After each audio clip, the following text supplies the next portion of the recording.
welcome back to another episode with us. Today we have with us Josephine from the Interior Collection, and today's episode will be talking about flowers. Once again, my name is Josephine from the Interior Collection. So my company focuses on doing flower arrangements for newlyweds. Apart from flowers, we also do venue decorations. So if there's requirement for us to do up the hotel, otherwise if you want us to do up a venue, we can also do that for you.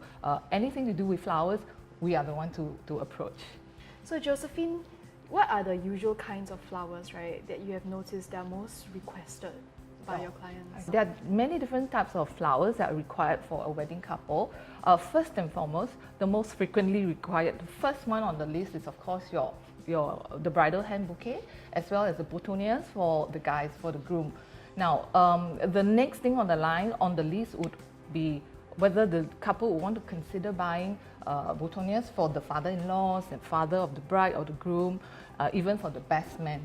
And of course the corsages as well. Corsages are actually for the mother-in-laws and even your bridesmaid. At this point, I have a lot of couple asking me, so what is boutonnieres and what is corsages really? Actually, boutonnieres are meant for the gentleman.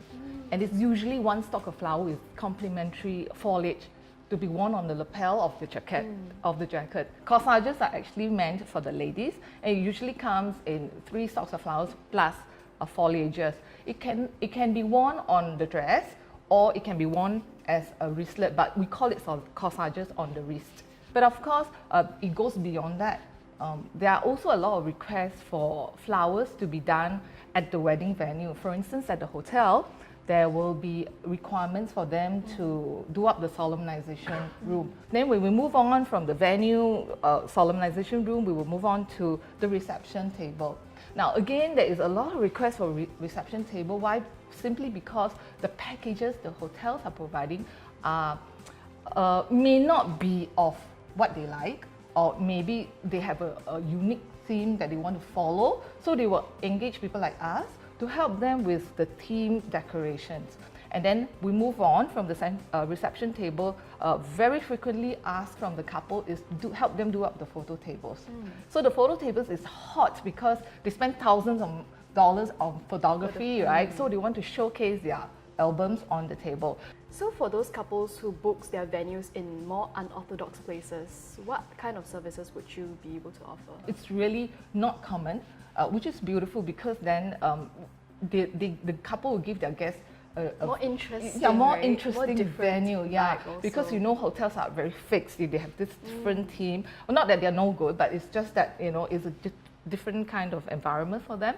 So for places like, for instance, we've got requests, or rather we have done some venue settings in places like Changi Village. It is actually a brewery. The couple booked out the place, and we actually converted, because the customer wanted something rustic, something green. Wow. So they actually booked up the place, and we went in and do up the reception table. From the reception table to the dining table, which is the very Western kind of setting, long table settings.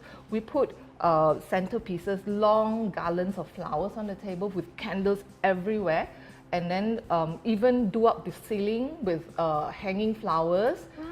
And vines, and the whole place was transformed into a garden, literally. We also not only do the internal, we also do the exterior as well, because they actually had a stage for both the couple to do the yam seng and whatnot, right? So we actually do it up the stage as well, also a very, very garden theme. So in terms of budgeting wise, how would you help those couples with a very limited budget? My company has invested heavily on permanent flowers. For one simple reason, if you were to compare a bouquet of fresh flowers to that of permanent flowers, right? We're talking about renting the permanent flowers from us. It is just a fraction off from a fresh bouquet. So by doing that, we are actually encouraging my couple to rent instead of buying stuff. So when you do this, you already shave off a big chunk of of the cost for the wedding decorations. A lot of my customers' feedback from the guests is that they don't even realize that it is a permanent flower to begin with. So with that, we are very confident that the whole aesthetic look to it it's really, really not going to be anything less superior than fresh flowers.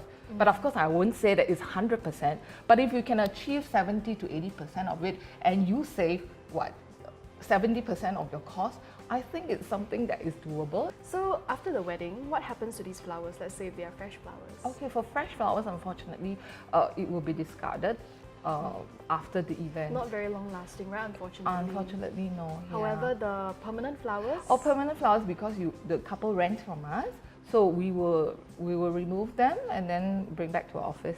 Thank you so much for watching this episode, and we thank Josephine for being with us here today. Thank you for having me. And for more of such episodes, remember to stay tuned to the Blissful Brides YouTube channel and Facebook page, and we'll see you very soon in the next episode.